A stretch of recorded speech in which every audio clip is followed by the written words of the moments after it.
our communities. I want to personally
to reclassify marijuana under the control. We are considering that, yeah. Okay. Are you planning? Because a lot of people want to see it, the reclassification, because it leads to tremendous amounts of research that can't be done unless you reclassify. So we are looking at that very strongly.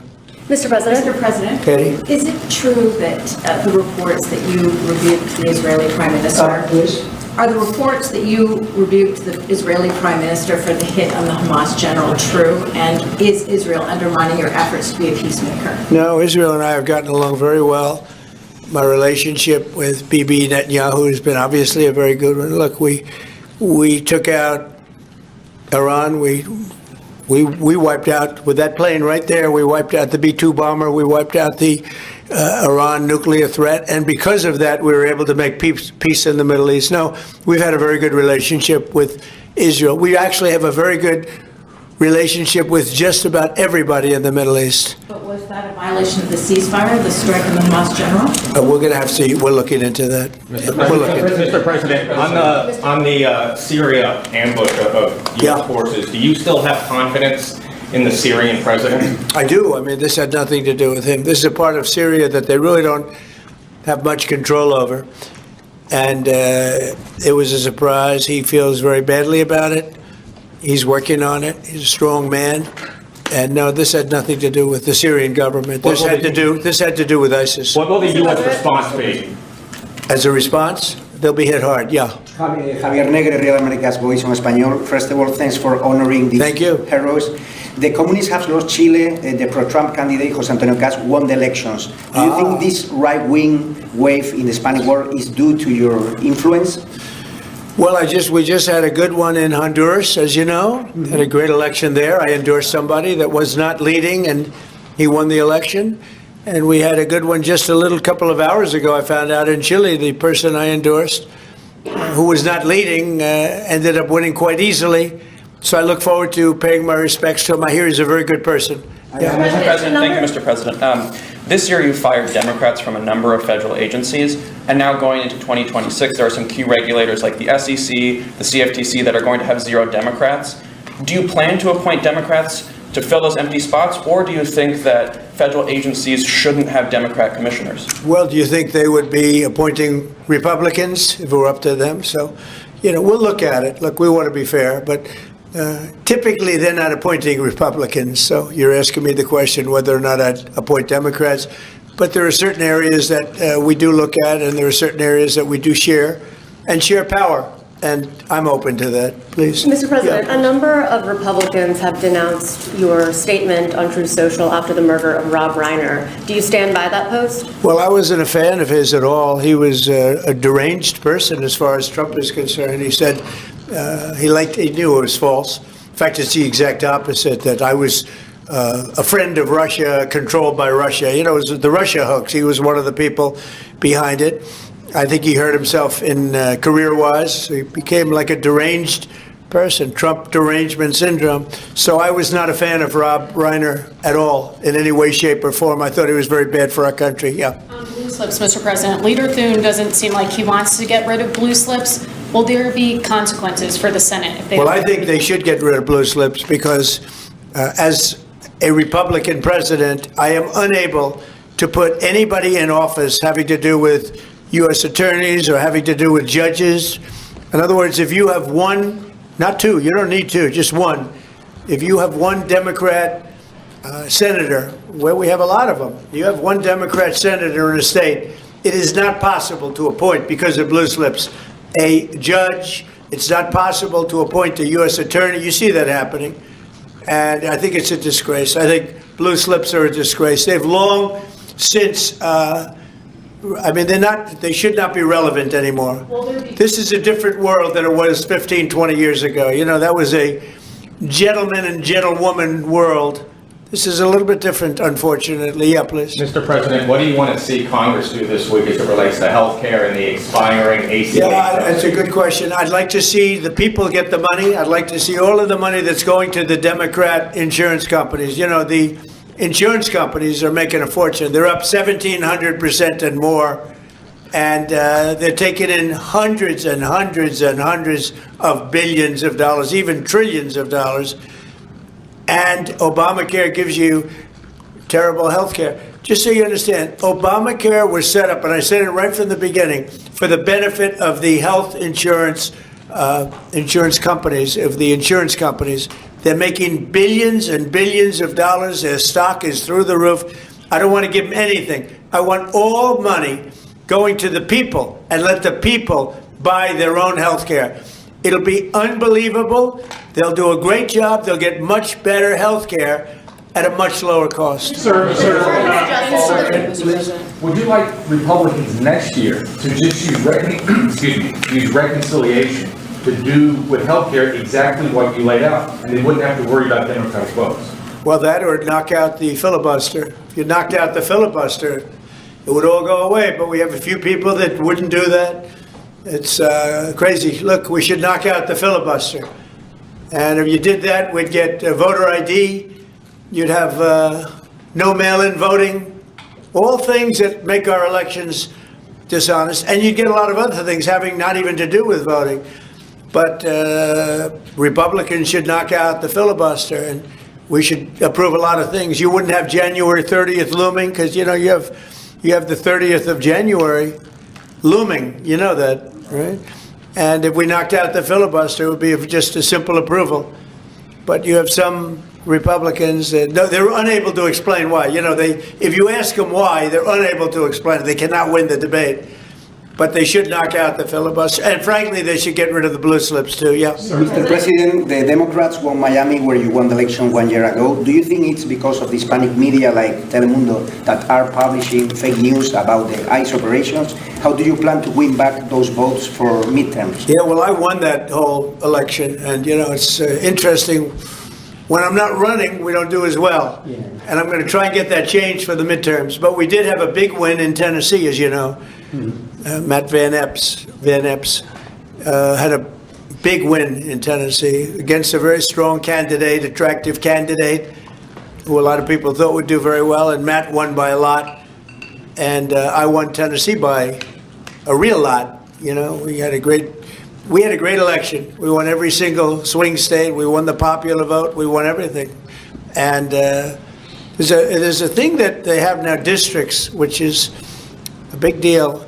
I think in a way it's the most important stat from the standpoint of, you know, looking at numbers accurately. So out of thousands of districts, I won 2,750 versus 525. Think of that, 2,750 versus 525. It was great. That's why the map, when you see a map of the election, it's all red, other than two little narrow lines on the other side. Please. Sir, Jimmy Lai was convicted today in Hong Kong. Do you have any reactions? I feel so badly.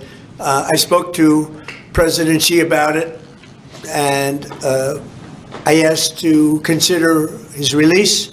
He's not well. He's an older man, and he's not well. So I did put that request out. We'll see what happens. Okay? Yeah, please, Katie. Question about Ukraine. Now that the meetings in Berlin have wrapped up with Zelensky, is there a timetable for going to Moscow? Is a delegation going? Well, I think that the delegation is largely there right now, actually. They're in Europe, and they met with those people that I called out before, the various countries, plus some others. They want to see it end, Katie. They want to see it end. They all, I want to see it end. They want to see it end. I actually think that President Putin wants to see it end. You know, I've had good talks. We've had good talks with Russia, and I think they'd like to get back to a more normal way of life. And just to follow up there, an Article 5-like deal seems to be emerging without NATO membership for Ukraine. If such a security guarantee is offered, what incentive is there for Ukraine to give up any sort of territory? Well, look, you have, well, they've already lost the territory, you know, to be honest. I mean, the territory is lost. But in terms of security guarantee, we're working with Europe on it. Europe would be a big part of that. And we're working on the security guarantee so the war doesn't start up again. We don't want to have a war start up again. You know, as I said, with Thailand and Cambodia, two people I get along with great. And I dealt with them, and I called them, and I said, look, fellas, you got to relax. You got to take it easy. They lost. You know, they started the war again, and I got it ended. And things like that are going to happen, war. There's nothing pretty about war, nothing good, and there's nothing you can do to predict what's going to happen. But I think we've made a lot of progress with respect to Russia and Ukraine, I hope. You know, last month, it was close to 27,000 soldiers were killed, mostly soldiers, but 27,000 people, but mostly soldiers were killed last month in Russia versus Ukraine. Is there a time limit on security guarantees? Well, there's no time limit. The time limit is whenever we get it done. I mean, we're going to try to get it done.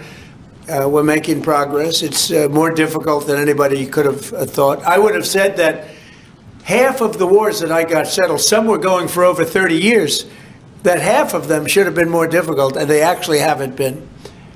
There's a lot of dislike between the two leaders, you know that, and so it probably makes it a little bit tough. Have you spoken directly to Putin? Have you recently spoken directly to Putin? Yeah, I have. On Syria, Mr. President, on the U.S. troops killed in Syria over the weekend, why do we have troops in Syria? Because we're trying to make sure that there's going to be and remain peace in the Middle East, and Syria is a big part of it. The new leader is a strong person, and that's what you need. This is a rough part of the world, and it's been amazing what's taken place in Syria. We got rid of Assad, we got rid of other people that were really bad people, and that were in the way of peace in the Middle East. You know, we have legitimate peace in the Middle East, first time in 3,000 years, and we have 59 countries backing it. And we'll see what happens with Hamas, we'll see what happens with Hezbollah, but regardless, I mean, we have countries that want to go in and clean that out if we want them to do it. But they said, in the case of Hamas, they said that they're going to disarm, and we're going to find out whether or not that's true. Hezbollah in Lebanon has been a problem. We'll see what happens there. But there is legitimate, large-scale peace in the Middle East. And if there weren't, we wouldn't have been able to make all of those deals that we've made with the various countries. They would have never been able to do that. If, for instance, if Iran, if we didn't, with that B-2 bomber right there on the desk, if we didn't, of which we just ordered a lot more of the newer version, totally stealth. They could not see it. They knew it was coming. They had no idea where it was. It was pretty amazing, actually. Every bomb hit its mark perfectly, despite CNN trying to say differently. They didn't know. They just, hoped. They hoped that we didn't, but it turned out that they did. Atomic Energy Commission confirmed it. So did Iran confirm it. They got knocked to hell. But if we didn't knock out their nuclear capability, we would have never had peace in the Middle East, because you would have had a dark cloud hanging over Saudi Arabia, Qatar, UAE, and all the other countries, and they would have never, ever been able to sign an agreement. Yeah, please. How soon do you expect that international stabilization force to be up and running in Gaza? I think that it's, in a form, it's already running. In a very strong form, it's already. But it'll get stronger and stronger, and more countries are coming into it. They're already in, but they'll send any number of troops that I ask them to send. They want to see peace. We have more than 59 countries. We have many countries that aren't even in the Middle East, but they're fairly close to the Middle East. They want to be involved. So it's been pretty amazing. Mr. President, this week a man named Keone Rodriguez is going to federal prison for creating crypto privacy software. The case was started under the Biden administration, but your DOJ kept it going and secured the conviction. A lot of people in crypto are saying that this man should be pardoned. Are you familiar with the case at all, or would you be interested I've in heard looking about at it. I'll look at it. Why, you think he should be pardoned? Sounds like it. Sounds like, based on your question. Many people in the Rodriguez, we'll look at that, Pam. Okay, let's take a look at it. You'll have to tell me. I don't know anything about it, but we'll take a look. On Friday? Yeah, please. Mr. President, market analysts are calling for a Santa rally. Typically, it's 5 trading days going into Christmas. In the first 2 trading days in January, that's a sign of market optimism. Do you anticipate, along with the historical low gas prices, that continuing into the first quarter? Well, we've had the greatest stock market in history, Brian. We have a stock market that's gone up 52 times to new highs during a 10-month period, my 10 months. My first 10 months, we set a record. 52 days, we had the highest stock market in history, including a day ago. And I didn't look today. Maybe it's up today, I don't know. But we had 52 altogether, and there's never been anything like it. And the reason are the tariffs have brought vast amounts of wealth into our country. That countries that have taken our car companies, those car companies are all coming back. The AI is coming at levels that nobody's ever seen before. That's going to be a massive industry. Without the tariffs, we wouldn't have that. Chips are coming in, chip companies are coming in from Taiwan and other places, but mostly from Taiwan, which has almost 100% of the market. And we're now making chips, and we're not paying anything. It's not the CHIPS Act where they give billions of dollars to companies and then they just take the money and they run. That was under Biden. The fact that I set tariffs up, and that if they don't make their chips here, they have to pay a big tariff. In order to send them into the U.S., they have to be here. Tariffs really work, in my opinion, almost only in the United States. They've been used against us successfully because we had presidents that had no clue. But tariffs really work. We have taken in hundreds of billions of dollars with tariffs, and more importantly, we've taken in countries and companies where, and even countries have sent their car-making people into the United States in order to avoid paying tariffs. And they'll build a plant and they'll hire our people to make the cars. But we now have, as you know, Toyota just approved $10 billion in manufacturing plants in the United States using our people. Without tariffs, none of that would have happened. Tariffs have given us great national security. There's nothing like what's happened in the last 10 months. Tariffs have given us tremendous national security and tremendous wealth. Thank you all very much. Thank you. Thank you, Mr. President. Thank you. Thank you. Thank you.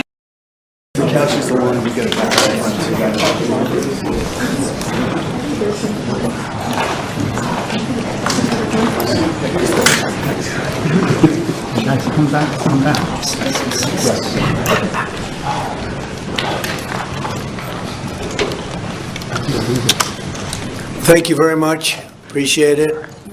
We had a very good conversation 1 hour ago with the European leaders, many of them involving the war with Russia and Ukraine. We had a long discussion, and things are seemingly going well, but we've been saying that for a long time, and it's a difficult one. We had, as you know, settled 8 wars, and one was having a little problem yesterday, Thailand and Cambodia. We were able to straighten that out. There was some killing going on that shouldn't have happened, and we appreciate them working to get it straightened out, and they have.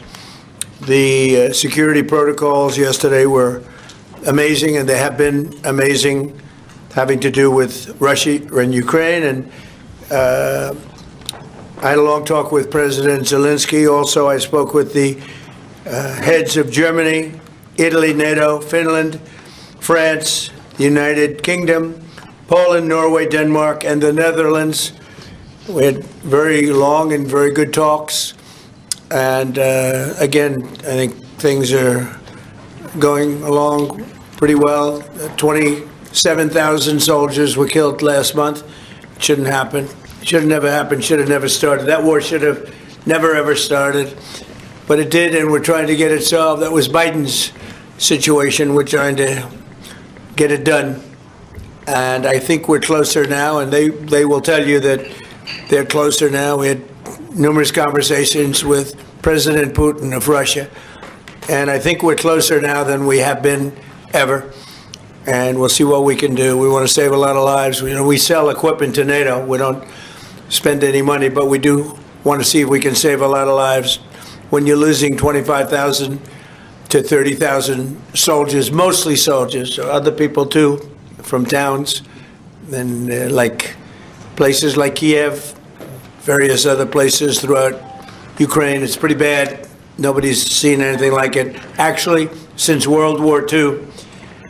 But we're getting closer. We're having tremendous support from European leaders. They want to get it ended also. And at this moment, Russia wants to get it ended. The problem is they'll want to get it ended, and then all of a sudden they won't. And Ukraine will want to get it ended, and all of a sudden they won't. So we have to get them on the same page. But I think that's working along. Very good talk. On day one of my administration, I signed an executive order making it core mission of the United States military to protect and defend the homeland. And today, we're here to honor our military men and women for their central role in the protection of our border, something that I campaigned very, very strongly on. And they made me look really good. They were unbelievable. They made us all look good.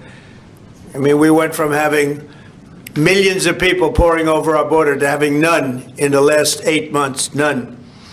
In a few moments, we'll officially recognize their service by awarding them the Mexican Border Defense Medal, which is a big deal.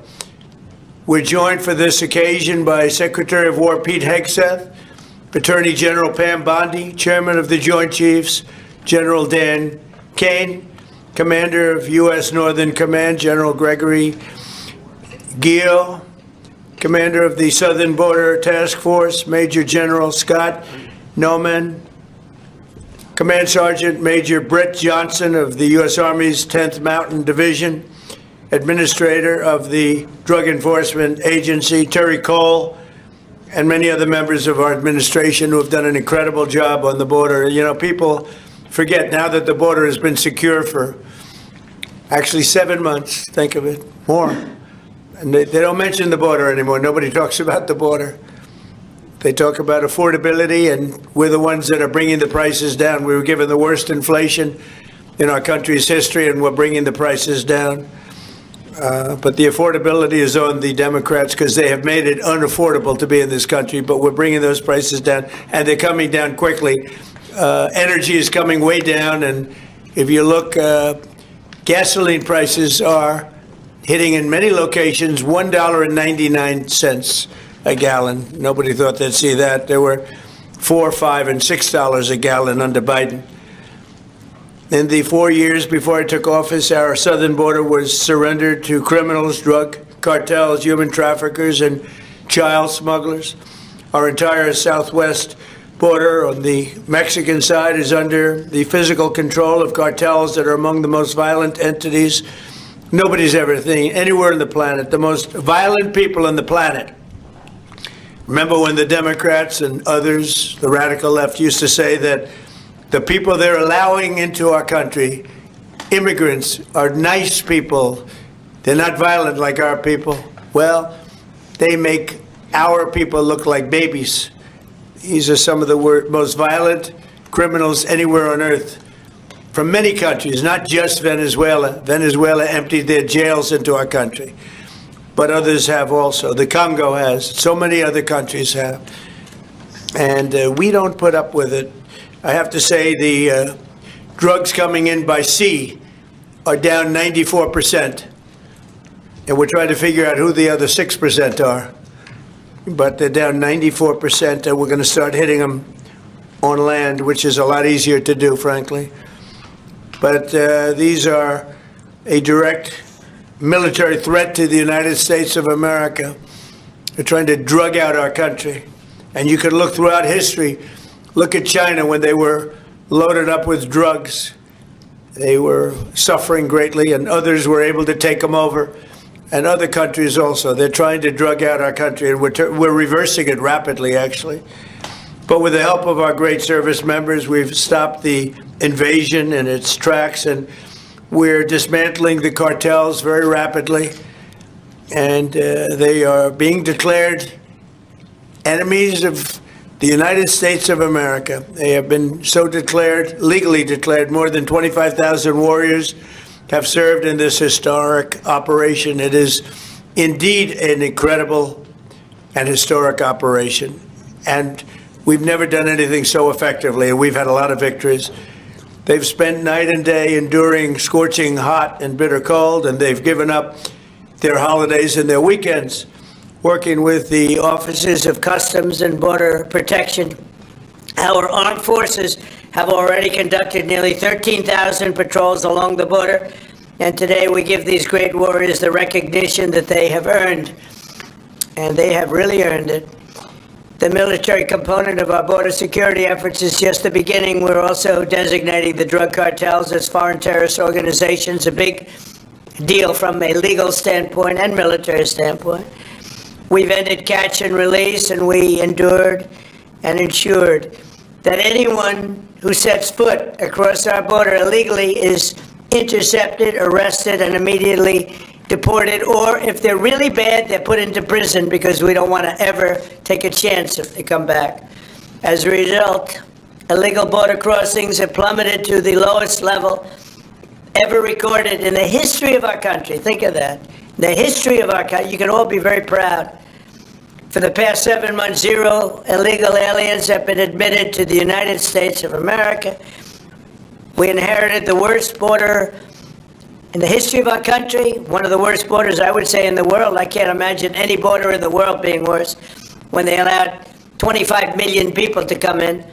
And again, many of these people are gang members and from prisons and jails, from mental institutions and insane asylums. And some of the worst people on earth they allowed to come into our country. We're getting a lot of them out. We've made a big dent. And the self-deportation is something nobody talks about, but literally millions of people are self-deporting because they don't want to be captured. Once they're captured, they don't have the chance to self-deport. They never have the chance to come back into our country. We inherited that border from an incompetent administration and turned it into the strongest border in the history of our country. So we took the worst border in the history of our country, and in a period of 2 months, we turned it into the strongest border in the history of our country.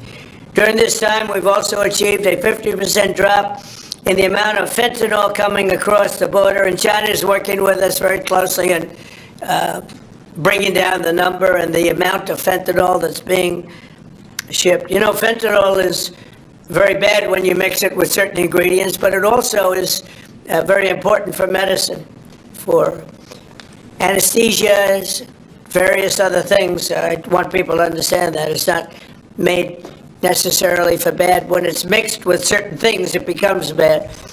And that's what's taking place in Mexico. And we've got it down to a much lower number, not satisfactory, but it will be satisfactory soon. In May, we executed the largest fentanyl bust in the history of the U.S., seizing 3 million fentanyl pills all at one time. Think of that, 3 million pills. It's amounted to billions of dollars worth of drugs. And last month, we seized another 1.7 million fentanyl pills in the state of Colorado, the poorly run state of Colorado, with a governor who's incompetent. And frankly, with a governor that won't allow our wonderful Tina to come out of a jail, in a high-intensity jail, because she caught people cheating on an election, and they said she was cheating. She wasn't cheating. She went over, she looked at one of the election scams going on, and because she did that, they put her in jail for 9 years. The governor of Colorado is a weak and a pathetic man who was run by Tren de Aragua, the criminals from Venezuela, took over sections of Colorado, and he was afraid to do anything. But he puts Tina in jail for 9 years because she caught people cheating. And when she walked over and got involved in it, they said she was cheating. She wasn't cheating. She caught people cheating on the election, 2020, along with a lot of other people that cheated on that election. You'll see that coming out more and more. But there's no doubt that America's adversaries are trafficking fentanyl into the United States, in part because they want to kill Americans. If this were a war, that would be one of the worst wars. I believe they killed, over the last 5 or 6 years, per year, 200 to 300,000 people. You hear about 100,000, which is a lot of people, but the number's much higher than that. That's been proven. And they've destroyed a lot of families. Because when they lose a child, or even if their child is heavily addicted, you lose that family. The family will never be the same. That's why today I'm taking one more step to protect Americans from the scourge of deadly fentanyl flooding into our country. With this historic executive order I will sign today, we're formally classifying fentanyl as a weapon of mass destruction, which is what it is. No bomb does what this is doing. 200 to 300,000 people die every year that we know of. So we're formally classifying fentanyl as a weapon of mass destruction. But before I sign the fentanyl order, we will pin these great service members with their medals. And here today are the first 13 warriors who will receive the Mexican Border Defense Medal, which is a big deal. First, I'd like to ask Secretary Hegseth and Chairman Kane to say a few words. I'd like to have Tom Homan come up, please, if you would, say a few words. And I want to thank all of the people, Pam and everybody, Stephen Miller, great Stephen Miller, what a job he's doing, for being here. Thank you both. Appreciate it very much. We have so many great people here. But I do want to ask Tom to say a few words also. So, Pete, why don't you start it off, please? Thank you. Mr. President, thank you. I would echo what you said. This has been a team effort from the beginning. Tom Homan, Terry Cole, Stephen Miller, Pam Bondi, Kristi, Noem, Customs and Border Patrol, Protection. It has been one team, one mission to get 100% operational control of the southern border. You want to talk about America First, peace through strength and common sense? It all manifests in one basic phrase down there. Border security is national security. And we had the task of 100% control, and because of these men and women back here, we've achieved that. Nobody is crossing the southern border. And I want to give a big shout out to our Northern Command, General Guillot. From day one, they said, our department didn't look at the border this way before you. Joe Biden allowed an invasion of this country. Tens of millions of people, drugs, gangs, violence, and the military jumped to it on day one with our partners. Ultimately, it was incredible Americans. There's 13 up here with us today. They all represent about 2,000 people who've served at the border so far. So 25,000 Americans qualify for this Mexican National Defense Border Medal that we're announcing today. And what's cool about this medal, it was actually first given out in 1918. So we're reviving an old medal that existed, was given to men and women who defended the southern border. We found out about it. We used the exact same foundry with the exact same imagery, same color, same medal, same everything. So our men and women will be wearing that very same medal as Americans 100 years before who were asked to defend the sovereignty of our country. President Trump was elected to do that. You have done that, Mr. President. We're proud of this mission. We're proud to defend the American people. And pinning these medals on is an example of how important it is to us. So thank you, Mr. President. I appreciate it. Thank you.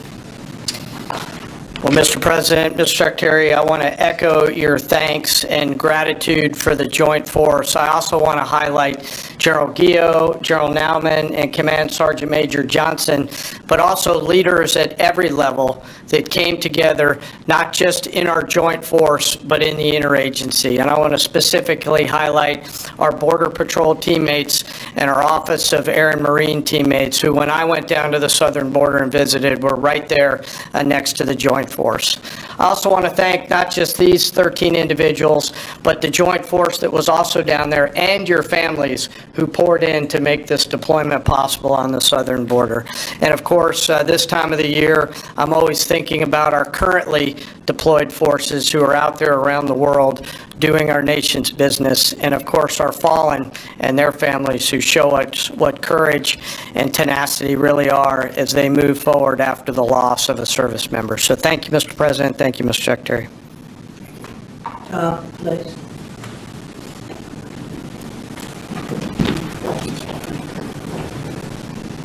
You know, it's always an honor for me to be in the Oval Office with the greatest president of my lifetime. Yes, I said it, and I meant it. You know, I just got home last night. I toured the border in California, Arizona, and Texas. I did it in a four-wheel drive. I did it on the river. I did it from the air. Hundreds upon hundreds of miles of border. I didn't see one illegal alien. Not a single one. I've done this since 1984. I worked for 6 different presidents. No one's done more than President Trump. What he has done is gave us the most secure border in the history of this nation. Hard stop. I went to hundreds of miles of border and didn't see one illegal alien. Incredible, considering the Biden administration, we had 10, 12,000 a day, most released in the United States. I'm proud to be with these patriots behind me. I'm already proud to be in the Oval Office of the President, but being with these heroes, I met some of these soldiers down on the border. And actually, a shout out to Fort Drum, New York. We got some 10th Mountain Division here, so at least Stefanik, Claudia Tennant, we all love Fort Drum and the 10th Mountain. So look, this is a game changer. I want to make something perfectly clear, because we get attacked all the time being inhumane. The Biden administration is much more humane. It's a bunch of crap. Because there's been studies done that 31% of women that make that journey through the cartels get sexually assaulted. They get raped. And not just the women, children too. I've done numerous investigations in that. Sex trafficking was at historic highs with the open border. Fentanyl, historic highs that killed 250,000 Americans. No suspected terrorists that came across the border. Record, historic. What happened under the Biden administration was the most inhumane thing I've seen in my lifetime. Now that the border is 96% decline, 96% less people are coming, how many women aren't being raped? How many children aren't dying making that journey? How many women and children aren't being sex trafficked into this country every day? How many known suspected terrorists aren't just walking across that border? President Trump and this administration is saving thousands of lives every month. Hard stop. That's just a stone cold fact. I'm just proud to be a part of this. I work with Steve Miller every day. Steve Miller is one of the most brilliant people I've met in my entire life. President Trump brought together one hell of a team here, and the success proved. We all working together, one team, one fight. We're not done yet. We're going to keep going, and I guarantee you we're going to continue saving thousands and thousands of lives. Secure border means strong national security. Secure border saves lives. Thank you. Thank you.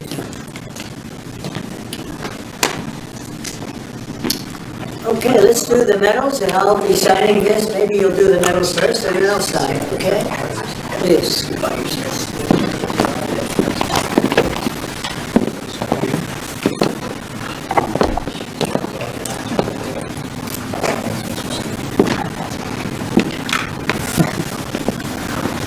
medal. It's not bad.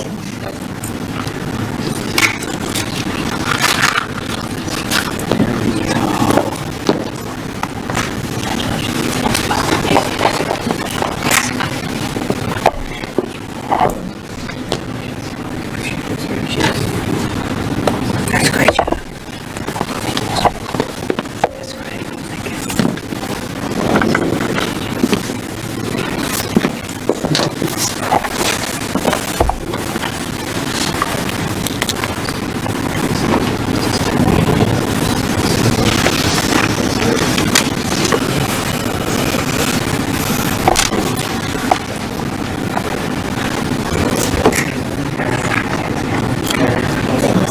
Great job. Great job, fellas. Thank you, Mr. President.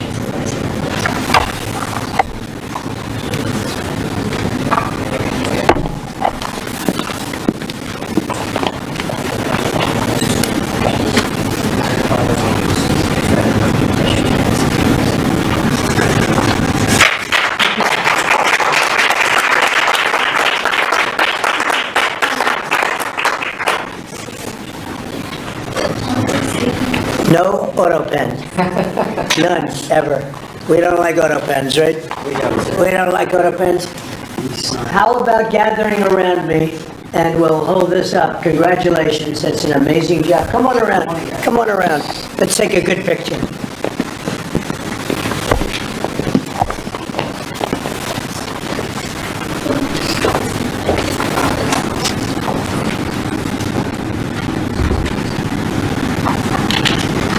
Fantastic job, you guys, fantastic job. Thank you very much, great job. Thank you, Mr. President. Great job, what you've done is unprecedented. How about holding that up? You guys hold it up, nice. Hold it up high. You deserve it more than me.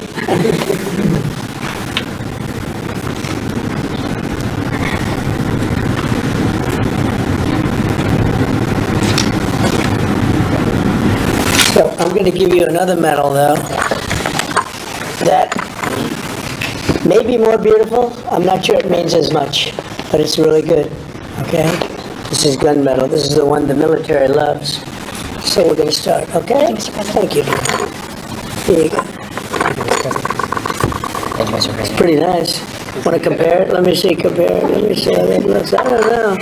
That looks pretty good. Thank you, Mr. President. But that means something very special. Thank you, Mr. President. Thank you.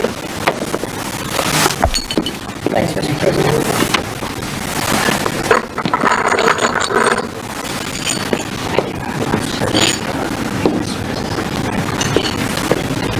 You know what you can do, tie it around your neck? Just get a nice ribbon. I think you'll like it. It's special. We don't give them to many people. Thank you,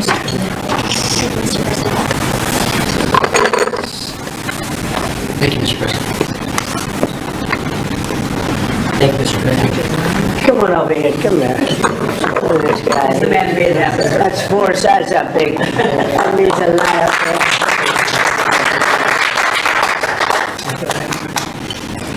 Hey, General, come on over here, even though you have one. I gave him one. No, this general right here, General Raisin Cage. He's a great general. Thank you very much. Thank you. Well, thank you very much, everybody. It's an honor. This is a fantastic moment. I haven't done this before. And the job they've done on the border is unthinkable. What they left us with, that they would have open borders with millions of people, 25 million people, probably more than that, pouring into our border. Totally unchecked and unvetted. Now we have the opposite. And we want people in our country, but they have to come in legally. And they know that, and they know they're not getting through, so now they don't even try. So all of the death that Tom Homan talked about, the rape and the death and all the problem, doesn't really happen because the caravans, a name I think I came up with, maybe not, but the caravans are very small. In fact, for the most part, they don't even exist anymore because they know they're not going to get through. In a little while, you'll be seeing I'm suing the BBC for putting words in my mouth, literally. They put words in my mouth. They had me saying things that I never said coming out. I guess they used AI or something. So we'll be bringing that lawsuit. A lot of people are asking, when are you bringing that lawsuit? even the media can't believe that one. They actually put terrible words in my mouth having to do with January 6th that I didn't say. And the beautiful words that I said, right? The beautiful words, talking about patriotism and all of the good things that I said, they didn't say that, but they put terrible words. They actually have me speaking with words that I never said, and they got caught because I believe somebody at BBC said, this is so bad, it has to be reported. That's called fake news. So we'll be filing that suit probably this afternoon or tomorrow morning. I want to thank all of you for being here. If you have any questions, I guess you could ask, but this is really a day of celebration for these people. The job they've done is really unprecedented. So go ahead. On Brown University, Mr. President, do you know what the motive of the shooter was? Is it? No, we don't. No, that's moving along now, and we don't. And we're going to see what happens. Hopefully, they're going to capture this animal. Hopefully, they're going to capture it. Has Kash Patel told you why it's been so difficult for the FBI to identify who the shooter is? Well, it's always difficult. So far, we've done a very good job of doing it. With Charlie, with the various times this has happened, they've done it in pretty much record time. But you really have to ask the school a little bit more about that because this was a school problem. They had their own guards, they had their own police, they had their own everything. But you'd have to ask that question really to the school, not to the FBI. We came in after the fact. And the FBI will do a good job, but they came in after the fact. Do you know if it was targeted, Mr. President? No, they don't know that yet, no. Sir, on the issue of drugs, is it accurate that you are considering an executive order to reclassify marijuana under the control? We are considering that, yeah. Okay. Are you planning? Because a lot of people want to see it, the reclassification, because it leads to tremendous amounts of research that can't be done unless you reclassify. So we are looking at that very strongly. Mr. President, Okay. is it true that the reports that you rebuked the Israeli Prime Minister, are the reports that you rebuked the Israeli Prime Minister for the hit on the Hamas general true? And is Israel undermining your efforts to be a peacemaker? No, Israel and I have gotten along very well. My relationship with Bibi Netanyahu has been obviously a very good one. Look, we took out Iran. We wiped out, with that plane right there, we wiped out the B-2 bomber, we wiped out the Iran nuclear threat, and because of that, we were able to make peace in the Middle East. No, we've had a very good relationship with Israel. We actually have a very good relationship with just about everybody in the Middle East. But was that a violation of the ceasefire, the strike on the Hamas general? We're going to have to, we're looking into that. Mr. President, on the Syria ambush of U.S. forces, do you still have confidence in the Syrian president? I do. I mean, this had nothing to do with him. This is a part of Syria that they really don't have much control over. And it was a surprise. He feels very badly about it. He's working on it. He's a strong man. And no, this had nothing to do with the Syrian government. This had to do with ISIS. What will the U.S. response be?